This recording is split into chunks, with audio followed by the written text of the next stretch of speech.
Hello ನಮಸ್ಕಾರ ಸ್ನೇಹಿತರೆ. ಸಂಜೆ ಆದ ಮೇಲೆ ರಾತ್ರಿ ಹೊತ್ತಲ್ಲಿ ಕೂದಲು ಬಾಚಬಾರದು ಎಂದು ನಮ್ಮ ಹಿರಿಯರು ಹೇಳುವುದನ್ನು ನೀವು ಕೇಳಿರಬಹುದು.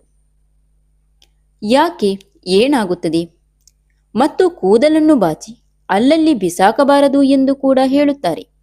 ಯಾಕಿರಬಹುದು ಎಂದು ಇವತ್ತಿನ ವಿಡಿಯೋದಲ್ಲಿ ನೋಡೋಣ.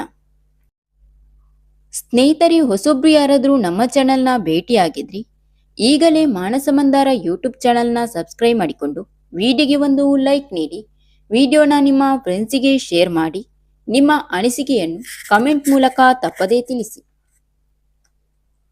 ತುಂಬಾ ಮಂದಿ ಮಹಿಳೆಯರು ರಾತ್ರಿ ಹೊತ್ತಲ್ಲಿ ಕೂದಲು ಬಾಚುವುದನ್ನು ನೋಡಿರಬಹುದು. ರಾತ್ರಿ ಹೊತ್ತಲ್ಲಿ ಕೂದಲು ಬಾಚಿದರೆ ಲಕ್ಷ್ಮಿ ಮನೆಯಲ್ಲಿ ನಿಲ್ಲುವುದಿಲ್ಲ ಎಂದು ಶಾಸ್ತ್ರಗಳಲ್ಲಿ ಹೇಳಲಾಗಿದೆ. ಇದರಲ್ಲಿ ವೈಜ್ಞಾನಿಕ ಕಾರಣ ಕೂಡ ಇದೆ.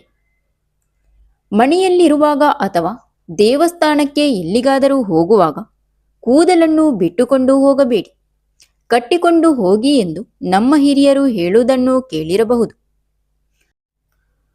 ಹೀಗೆ ಹೇಳುವುದರ ಹಿಂದಿರುವ ಕಾರಣ ಏನೆಂದರೆ, ಕೂದಲು ಬಿಟ್ಟುಕೊಂಡ ಮಹಿಳೆಯರಿಗೆ ಬೇಗ ನೆಗೆಟಿವ್ ಎನರ್ಜಿ ಅಟ್ರಾಕ್ಟ್ ಆಗುತ್ತದೆ.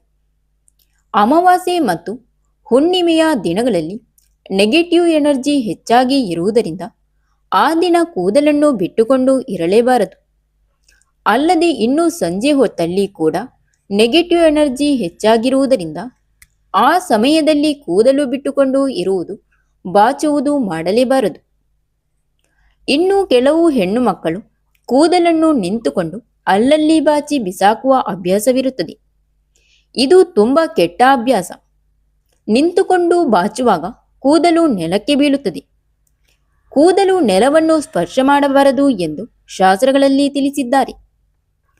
ಅಲ್ಲದೆ ಕೆಳಗೆ ಬಿದ್ದ ಕೂದಲನ್ನು ಯಾರೂ ಕೂಡ ತುಳಿದುಕೊಂಡು ಹೋಗಬಾರದು. ಒಂದು ವೇಳೆ ತುಳಿದುಕೊಂಡು ಹೋದರೆ ಇದರಿಂದ ಆ ಹೆಣ್ಣಿಗೆ ತುಂಬಾ ಕಷ್ಟಗಳು ಬರುತ್ತದೆ, ಮಾನಸಿಕವಾಗಿ ಹಿಂಸೆಯನ್ನು ಅನುಭವಿಸುತ್ತಾಳೆ. ಧಾರ್ಮಿಕ ಮತ್ತು ಆಧ್ಯಾತ್ಮಿಕವಾಗಿಯೂ ನೋಡುವುದಾದರೆ ಸಂಜೆ ಹೊತ್ತಲ್ಲಿ ಲಕ್ಷ್ಮೀ ಮನೆಗೆ ಬರುವ ಸಮಯವಾಗಿದೆ. ಆ ಸಮಯದಲ್ಲಿ ಕೂದಲು ಬಾಚಬಾರದು ಎಂದು ಶಾಸ್ತ್ರಗಳಲ್ಲಿ ತಿಳಿಸಿದ್ದಾರೆ. ನೆಲಕ್ಕೆ ಬಿದ್ದ ಕೂದಲು ಯಾರಿಗಾದರೂ ಸಿಕ್ಕಿದರೆ ಅದನ್ನು ಕೆಟ್ಟ ಕೆಲಸಕ್ಕೆ ಉಪಯೋಗಿಸುತ್ತಾರೆ. ಮತ್ತು ವೈಜ್ಞಾನಿಕವಾಗಿ ಹೇಳುವುದಾದರೆ ಕೆಳಗೆ ಬಿದ್ದ ಕೂದಲು ನಾವು ತಿನ್ನುವ ಆಹಾರಕ್ಕೆ ಸೇರುವ ಸಾಧ್ಯತೆ ಇದೆ. ಇದರಿಂದ ಹೊಟ್ಟೆಗೆ ಸಂಬಂಧಿಸಿದ ರೋಗಗಳು ಬರಬಹುದು. ಈ ಕಾರಣದಿಂದ ಹೀಗೆ ಹೇಳಲಾಗುತ್ತದೆ. ಇನ್ನು ಕೂದಲು ಬಾಚಿ ಅದನ್ನು ಅಲ್ಲಲ್ಲಿ ಬಿಸಾಕುವ ಬದಲು ಅದನ್ನು ಒಂದು ಉಂಡೆ ಮಾಡಿ ಮಣ್ಣಿನ ಕೆಳಗೆ ಹೂತು ಹಾಕಬೇಕು. ಇದರಿಂದ ಯಾವುದೇ ರೀತಿಯ ತೊಂದರೆಯಾಗುವುದಿಲ್ಲ.